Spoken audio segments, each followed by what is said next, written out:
जो तरीका आज मैं बताऊंगा उर्दू की हैंड राइटिंग ठीक करने का बेहतरीन अंदाज़ है। आज वाली बातें अगर आपने सुन ली तो आपके बच्चे की पेपर प्रेजेंटेशन और उर्दू की लिखाई बेहतरीन हो जाएगी। वीडियो को आज पूरा देखना है आपने, आज वीडियो को स्किप नहीं करना। बहुत खूबसूरत चीज़ें आज मैं बताने वाला हूँ, वीडियो को पूरा देखना, आज पूरी कहानी आपको समझ आ जाएगी। बिस्मिल्लाहिर्रहमानिर्रहीम। अस्सलाम वालेकुम। गुलाम अब्बास, हैंड राइटिंग ट्रेनर। आज आपको मैं खूबसूरत अंदाज़ में एक बात बताने लगा हूँ। मैंने आपसे पहले भी बात की है कि अगर इस अंदाज़ में आप अपने बच्चे को सिखाएंगे तो बहुत अच्छा होगा। जैसे इंसान की बॉडी है, लफ्ज़ और हर्फ की भी बॉडी होती है। ये देखें, ये हेड बनाया है मैंने, इसकी मैं प्रैक्टिस करवाता हूँ बाकायदा, वर्कशीट्स भी हैं। ये हेड के साथ टेल मैंने लगाया, ये देखें, ये ऊपर वाला हिस्सा सर है और नीचे जो है ना ये दुम है। तो ये बना है पूरा हर्फ। इसी तरीके से ये हेड है, ये देखें ये, और इसके साथ ये टेल लगाई, ये देखिए यहाँ से ये बराबर रखना है आपने, तो ये जीम बन गया। इसी तरीके से ये बारीक दंदाने, फिर छोटा अलिफ और इसके साथ ये मून की शक्ल। ठीक है, ये हिस्सा जो है बड़ा और ये छोटा, ये सीन बन गया। इसी तरीके से ये स्लाइड है, फिर छोटा अलिफ है और मून की शक्ल है, तो ये शीन बन गया। ये सेब का बीज है, ये देखें, ये सेब का बीज, ये सेब का बीज, फिर छोटा अलिफ और यहाँ से फिर मून की शक्ल, तो ये बन गया स्वाद। ये देखिए, सेब का बीज, छोटा अलिफ और मून की शक्ल, स्वाद। आपका बच्चा बोल बोल के बताएगा कि ये देखें हमज़ा का स्ट्रोक, ये हेड है और इसके साथ मून की शक्ल लगा दी, तो ये क्या बन गया, आइन बन जाएगा। इसी तरीके से ये 7 का स्ट्रोक, ये साथ मून की शक्ल, ये जीम बन जाएगा। और ये 7, ये छोटा सा यानी कि सी की एक शेप है और इसके साथ मून की शक्ल लगा दी, यहाँ से ऐसे। ये देखें, ये बन गया छोटी है। और इसी तरीके से ये बनेगा काफ, ये ढलान और ज़ेर, ये बन गया दाल, ये ढलान और यहाँ से ज़ेर लगा देंगे, छोटा अलिफ और ज़ेर। अब देखिए, ये हेड है, ये मैंने हेड बनाए थे। अब ये जो चीज़ मैं बना रहा हूँ, ये मून की शक्ल है, ये टेल बनाती है। एक ये शक्ल है जो टेल बनाती है। दोनों तरफ से आप अपने बच्चे को सिखाएं, खुद भी सीखें। और ये बोट की शक्ल है, ये भी टेल बनाती है। 50% हैंड राइटिंग आपकी इनसे ठीक होगी। ये सारे टेल वाले हरूफ हैं। ये स्लाइड वाला रे है और ये अलिफ है। अब देखिएगा ज़रा गौर के साथ, अगर ऐसे आप हरूफ सीख लें, उसके बाद आपने तख्तियाँ करनी हैं। मिसाल के तौर पे ये बे है, बे की छोटी शक्ल, ये बे अलिफ बा, और इसी तरीके से बे को जीम से मिलाऊंगा तो ये शक्ल बनेगी।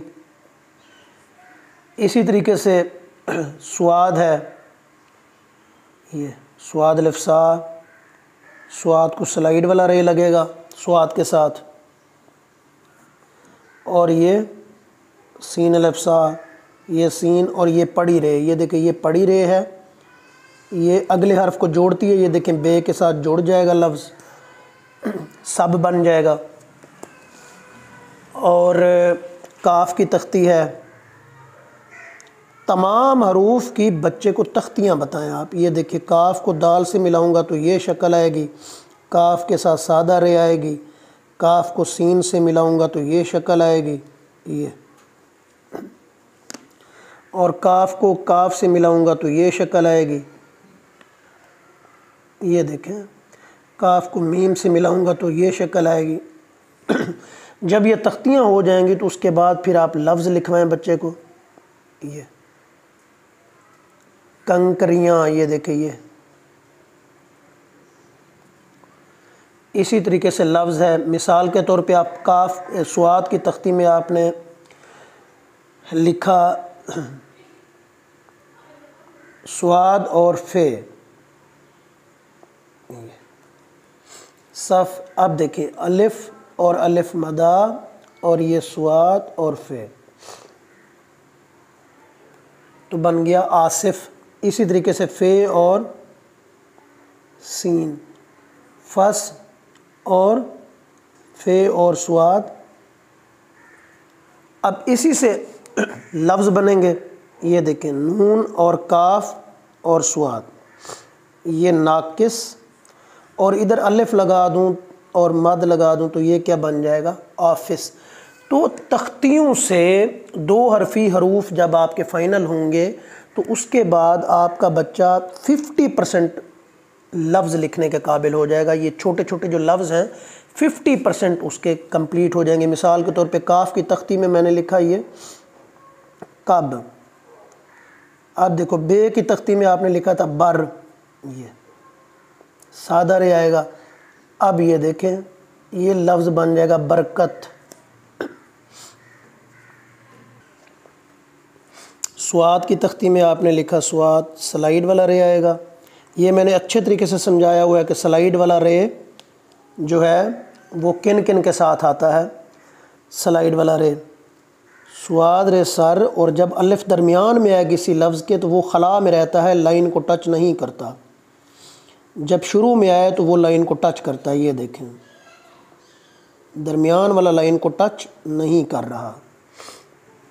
ये सब कुछ करवाने के बाद आपका बच्चा हर्फ भी सीख जाएगा, लफ्ज़ भी सीख जाएगा, फिर जुमला आएगा। जुमले में जो सबसे अहम बात है ना वो है कि हर लफ्ज़ के दरमियान आपने फ़ासला रखना है। ये देखें मैं रोज़ाना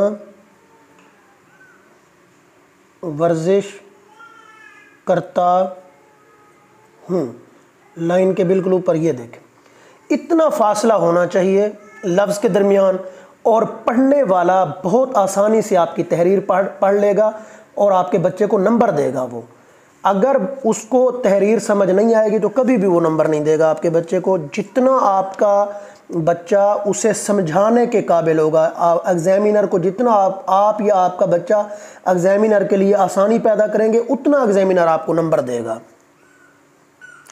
देखिए सबसे पहले हर्फ है, फिर लफ्ज़ है, फिर जुमला है, फिर पैराग्राफ है, फिर खूबसूरती आती है। तमाम चीज़ों से जब आपका बच्चा गुजर जाएगा फिर वो चीज़ को खूबसूरत बनाएगा और फिर पेपर की प्रेजेंटेशन अच्छी होगी। और याद रखिए लिखाई जानदार, रिज़ल्ट शानदार, सीखना बंद जीतना बंद। ये चीज़ें आप इस तरीके से बच्चे को सिखाएं तो आप देखिए कि उर्दू आपके लिए बहुत आसान हो जाएगी। जिसको आप लोगों ने इतना मुश्किल बनाया हुआ है ये उर्दू बहुत ही आसान तरीन होता चली जाएगी। उर्दू हैंड राइटिंग आपके लिए और आपके बच्चे के लिए बहुत आसान और ख़ूबसूरत तरीन होती चली जाएगी और आपको खुशी होगी जब आपके सामने उर्दू का नेम आएगा, आपको खुशी होगी। अब आप घबरा जाते हैं तो ऑनलाइन भी ट्रेनिंग मैं देता हूं। अगर आपने ऑनलाइन सीखना है तो ऑनलाइन मुझसे हैं और मैं आपके बच्चे को 1 महीने के अंदर ट्रेन कर दूंगा और इंशाल्लाह बहुत खूबसूरत रिज़ल्ट मिलता है। चैनल को सब्सक्राइब करें, लाइक करें और वीडियो पूरे देखने का बहुत शुक्रिया। ये देखें ये वर्कशीट्स मेरे पास हैं, छोटे बच्चों के लिए वर्कशीट्स हैं बहुत खूबसूरत। ये मून की शक्लें बनवाएं बच्चों को, ये मून की शक्लें एंटी क्लॉकवाइज भी क्लॉकवाइज भी। फिर खूबसूरत अंदाज में आप अपने बच्चों को ये ऐसे हर्फ लिखना सिखाएं। ये देखें ना ये बिल्कुल परफेक्ट फॉर्मेशन के साथ ये हर्फ लिखे गए हैं। थैंक यू, अल्लाह हाफिज़।